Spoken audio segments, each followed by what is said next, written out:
পাকিস্তান আমল থেকেই, since Pakistan days, এখানে বারবার গণতন্ত্র ব্যাহত হয়েছে, গণতন্ত্রকে আপনার নষ্ট করা হয়েছে, হরণ করা হয়েছে। অন্যান্য শক্তিগুলো, আমি সেই শক্তির নাম বলতে চাই না, তারা বারবার ভেতরে ঢুকে গণতন্ত্রের গণাটি ভেতরে আছে। এই বাংলাদেশে দুর্ভাগ্যক্রমে একটা গণতান্ত্রিক শক্তি, তারা প্রথম গণতন্ত্রকে ধ্বংস করে বাকশাল কায়েম করেছিল। অর্থাৎ ডেমোক্রেসি ইন ট্রুয়েস্ট সেন্স এটা কিন্তু কখনোই এখানে প্র্যাকটিস হয়নি বলেই আজকে আমাদের যত অনাস্থা, দুশ্চিন্তা, অস্থিরতা এই বিষয়গুলো দেখা দিয়েছে। আমি জুলাই যুদ্ধের যারা শহীদ হয়েছেন তাদের প্রতি আন্তরিক ধন্যবাদ, কৃতজ্ঞতা এবং শ্রদ্ধা জানাচ্ছি যে তারা আমাদেরকে একটা সুযোগ করে দিয়েছেন এইবার এই গণতন্ত্রকে একটা প্রাতিষ্ঠানিক রূপ দেওয়ার জন্যে। আসলে মোদ্দা কথা হচ্ছে যে গণতান্ত্রিক প্রতিষ্ঠানগুলোকে গড়ে তুলতে হবে।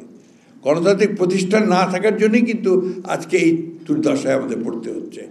আজকে সেই জন্যই আমরা মনে করি যে আমাদের প্রধান দায়িত্ব হবে যে আমরা যখন যেখানে আছি, যে অবস্থায় আছি, সেখানে আমরা আমাদের দায়িত্বটা পালন করব, অর্থাৎ গণতন্ত্রকে প্রাতিষ্ঠানিক রূপ দেওয়ার চেষ্টা করব।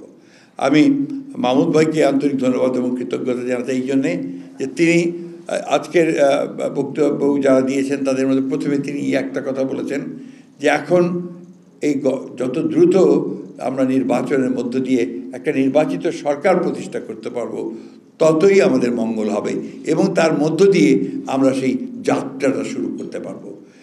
আমি হতাশার কিছু দেখি না, এখানে অনেকেই হতাশা প্রকাশ করেছেন। আমার নেতা মাহবুবুল্লাহ ভাই, যার হাত দিয়ে আমার রাজনীতি শুরু, তিনি তো এত ডিপ্রেসড হয়ে গেছেন যে তার অনেক সময় তিনি বললেন যে খুবই ডিপ্রেসড। আমি কিন্তু ঠিক তার উল্টোটা, আমি আপনার একটু ডিপ্রেসড নই। আমি মনে করি যে এত বেশি আপনার গণতন্ত্রের আলোচনা হচ্ছে, চর্চা হচ্ছে, তো এখান থেকেই তো একটা আপনার যেটা আমাদের মারুফ কামাল বলে গিয়েছিলেন যে একটা সত্যিকার অর্থেই একটা সুবাতাস তৈরি হবে, একটা সৌরভ তৈরি হবে, যে সৌরভটা বাংলাদেশে একটা নতুন একটা ব্যবস্থা তৈরি করবে।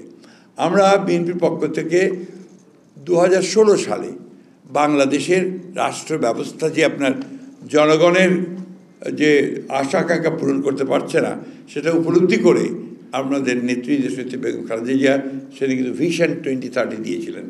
এই ভিশন 2030 মধ্যে আজকে আপনারা যা করছেন, অর্থাৎ এই যে ঐক্যমত্য কমিশন বা এই সরকার যেগুলো করছে সবগুলোই আছে।